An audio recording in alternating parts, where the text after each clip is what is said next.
Assalamualaikum warahmatullahi wabarakatuh. Perkenalkan, nama saya Zahratul Kamilia dengan NIM 0545121199.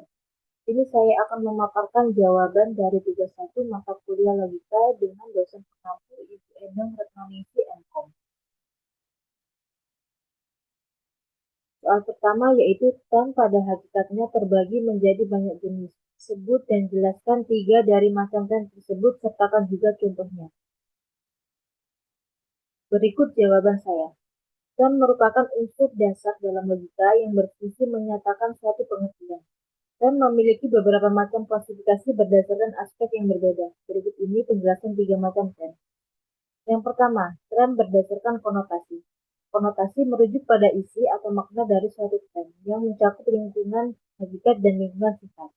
Lingkungan hakikat adalah aspek esensial dari suatu pengertian, yakni ciri-ciri yang mutlak harus dimiliki agar sesuatu yang bisa termasuk dalam kategori tersebut.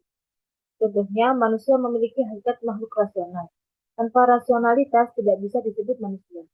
Lingkungan sifat adalah ciri tambahan atau aksidental yang tidak menentukan esensi tetapi dapat melekat. Contohnya, pintar, berambut hitam, dan tinggi adalah sifat-sifat yang bisa melekat pada manusia tapi bukan penentu kemanusiaannya. Yang kedua, tem berdasarkan denotasi. Denotasi menunjukkan luas cakupan satu tem, yaitu sejauh mana suatu pengertian menjangkau objek-objek tertentu. Tem dibedakan menjadi 2, tem umum dan tem khusus. Tem umum adalah tem yang mencakup banyak individu dalam suatu kelas. Contohnya, hewan mencakup kucing, anjing, gajah, dan lain-lain.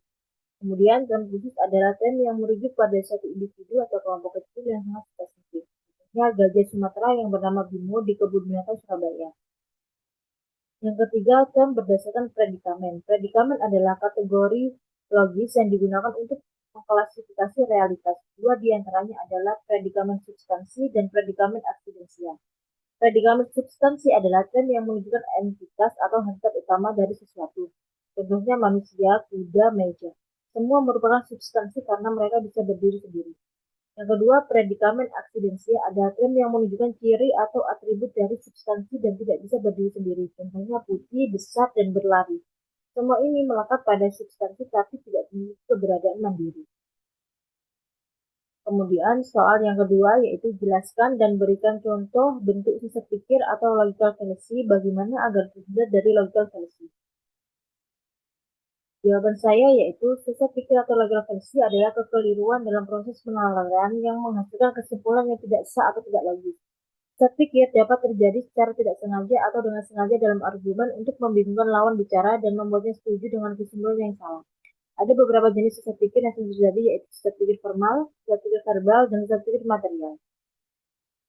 Berikut adalah penjelasan dan contoh dari masing-masing jenis sesat pikir. Yang pertama, sesat pikir formal atau formal fallacy.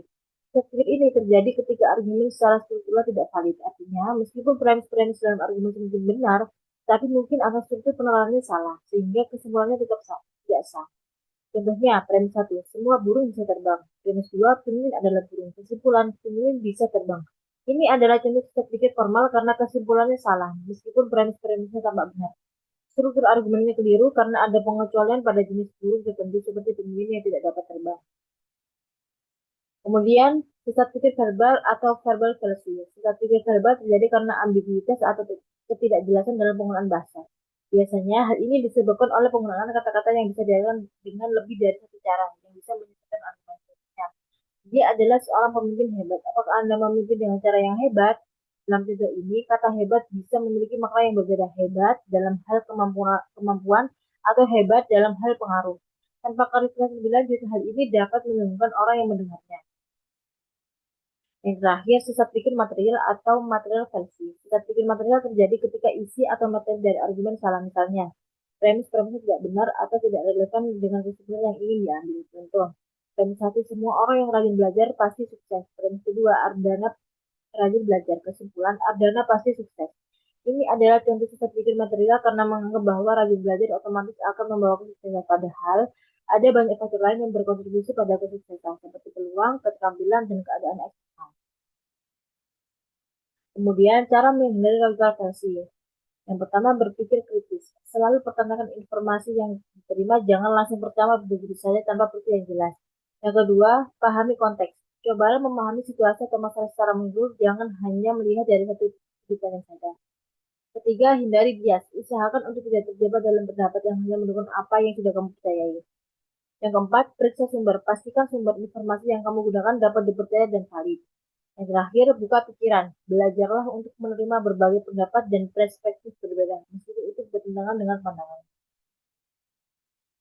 Sekian jawaban dari saya. Kurang lebihnya mohon maaf. Terima kasih. Wassalamualaikum warahmatullahi wabarakatuh.